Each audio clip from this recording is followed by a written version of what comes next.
Want to go through the last bits of getting the essay all formatted and looking all pretty, so you can get it formatted and handed in, okay? And I'm going to go through this bit by bit. There's a number of small details here and there. I do realize that the vast majority of you know this stuff, but there's almost everybody doesn't know one aspect or another, so I'll try to go as fast as I can.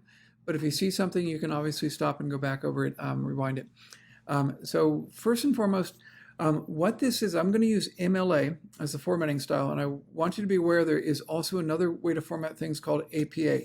APA is designed around scientific writing, and it works better in science writing.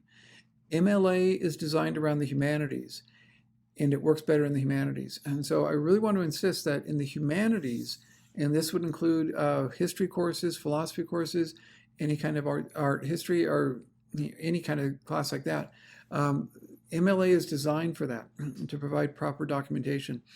And it works with formatting and with documentation, okay? And it really does work. So I really want to insist on you learning this. Even if you're going into a science, learn MLA, and so you can handle your humanities courses, but also because they both use the same basic logic, so that the sources can be traced down readily enough. I have written the introduction, but a number of elements I haven't taken care of. Let me walk you through the introduction, and then I'll take care of the ending of the format. Here we go. Here is the essay as I left it last, mostly. But one of the things I added, here are 2 sentences on the first. Really, I'll say this, there's really, on the hellish origins of Grendel, there's about 3 sentences. And that's referring to the first body paragraph right here. And what I say is that about 2 sentences per body paragraph is the way to go. And then the singer gets 2 sentences. That's right there. And I want you to see this. Let me scoot myself up. I basically state the facts in the first sentence, that the singer takes the side of the Danes and the Geats and all that. And then I say that he matches the narrator and shows sympathy for, or just shows contempt for Grendel for being from the Cain's family, but has no evidence that he's from hell.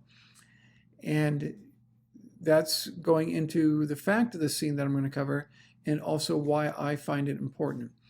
And then I do this one, which it gets into the local tribes having fears of Grendel.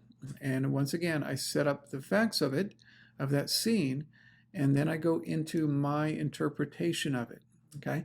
And now I have a very, I would say, empathetic view of Grendel. You would be entirely justified in disagreeing with me, but the important thing is that I'm trying to promote my perspective on it with this essay, and I need to emphasize that my perspective on it really was developed while I was writing the essay. I did not jump into this essay. I did have some sympathy for Grendel, but in this one, it's not that I understood Grendel as, a nice guy. I wouldn't want to hang out with him or anything, or go skateboarding with him. That'd be interesting. But anyway, wouldn't want to do that. But I got a sense that the narrator's bias is pushing him to evil throughout. So I just got a better sense of the bias against him in the narrator. And I do capitalize the narrator as a character, as if you were. And here's the thesis. So it's about 2 sentences per body paragraph. That's how I wrote it. And then here's the thesis. I'm not entirely happy with the thesis. I'll come back and revise it after I get the essay together. The narrator of Beowulf lacks any sympathy for Grendel and sides with Beowulf and the Danes without the possible defensive nature of his attacks on the Danes. Now, I need to develop that still, but notice it clearly states my position, which is backed up, I believe, by the evidence I've cited, and I've supported it throughout the essay. And notice, too, that many of you probably disagree with me. That's the nature of a thesis, that it's backed up by evidence, but it's still going to be somewhat contentious, okay? And so there's the introduction and thesis, and the body paragraphs you've already seen me develop. I've got 4 elements in each body paragraph.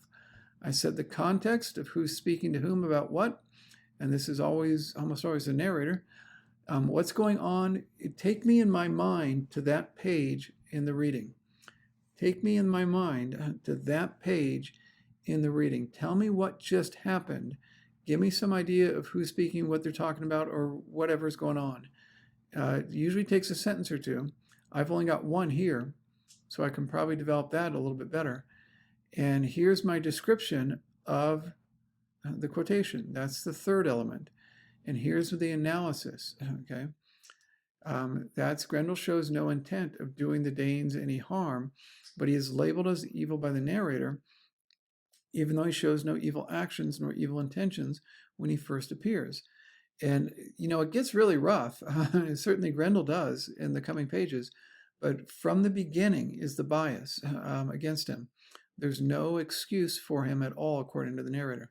But second body paragraph, set the context, evidence, description, and then analysis.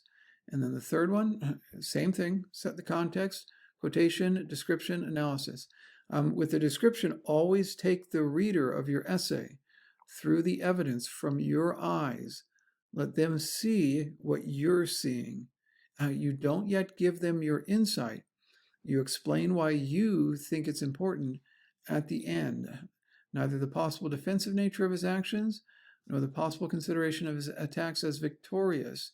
But anyway, here's the conclusion. I restate the thesis a little bit better here. I like it better down here. This is my second time, and then I summarize my main points. And that's the conclusion. It flips the introduction on its head, starts with the thesis. It does not need to describe all the scenes you're going to go to. It doesn't need to work like a map. Instead, it needs to just bring all your insights together from the body paragraphs. And that's what I've done here. Really punch it home. Your insight in the first body paragraph, the second, the third, the fourth, and then you've got a conclusion. Okay? And then here's the works cited. Everybody always wants me to go over this with them, and I will certainly do that now. Now, first thing is I've got all the elements typed in. Works cited at first.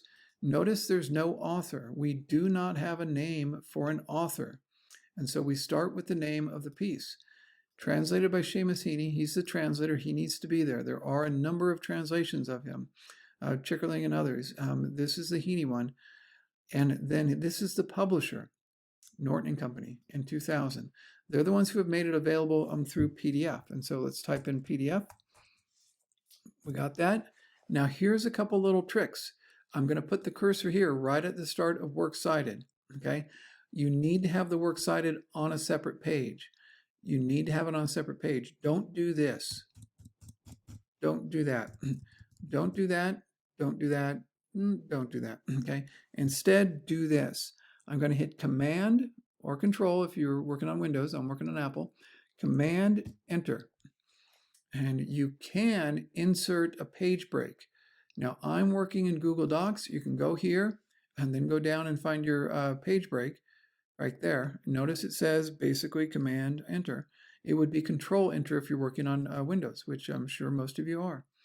And that puts it on a separate page. Now, no matter how much you add to the essay, it will stand on its own at the top of the page. This isn't an issue now. You're probably not going to be adding, 2-3 pages right now. But in the future, when you're writing a business report or a history report or something, or you're summarizing all the collected works of Shakespeare, you could be adding multiple pages or deleting multiple pages. And doing that, having this on a page of its own makes it easier so it doesn't move halfway up, and don't do that. Then we place the cursor on the works cited. Place the cursor on it. Don't type it in centered. Place the cursor on the works cited, and then over here, hit center. There you go. That's it. And Bob's your uncle. You got it? Now let's do the identification information at the top. Let's make my name into Dougie Schwartz. Let's spell it kind of funny. What's the name of that professor again? I forget his name. Joseph Pendle. Ton. This is English 102. And the date is, it's the date you hand it in, which will be 14 January 2023. And it goes day, month, year. Day, month, year. Okay, that's a minor thing, but it does add up, and you want to come across as knowing what you're doing. So the hatred of Grendel and the narrator. And once again, notice I didn't do this. Don't do this. Don't do this. It's, you can figure it out, but don't do this. Center it and then type the title. What happens so often, I've already seen this happen in many of the rough drafts, is that people then return and they stay centered the whole time. Don't do that. Just do this. Let's get rid of that. Act like it never happened. Just put the cursor on there and then center it. Once again, right up there. Bing. Just do that. Okay. Now that's pretty much done. But right above my head, I need my last name and the page number.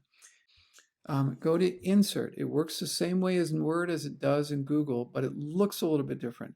The same basic logic is here. You go over here. You get out of the way.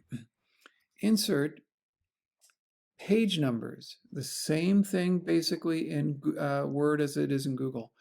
And it's the same logic. It looks different, but it's the same logic. Go to this one. This one is for APA. This one's for a book you might be publishing, and this is, I don't know what that is. This is MLA right here. This one's MLA. And the same basic logic works in Word, where you'd say top right. Top right in Word, pick the image in Google. Put a space, and that will put the numbers on each one of the pages, like that, okay? And that's how you do it. You got yourself a formatted essay. Get it in sometime. If you get it in early Monday, all will be forgiven. But if you can get it in early Monday, because we need to start on the Shakespeare with Midsummer Night's Dream, I will be posting that Monday morning, and we need to jump right in, and we'll have a little bit of fun with that one. Okay, that was excellent to see. You jumped in and you stuck with it, and now you're almost done. Just get the final version in, and oh, I should show you one last little bit. Going to File, you can save it as download as a PDF. Put it on your desktop, and that's the best way to do it. So same basic logic if you're working in Microsoft Word. In Apple, it's a little bit sketchy, but it can work if you're working in Pages. That's enough. Okay, you guys have a good time. Just wrapping this up and get this in, and then take your Sunday or maybe your Monday easy. And again, I will forgive anything that comes in Monday morning. You're good, okay? All right, take care, you guys.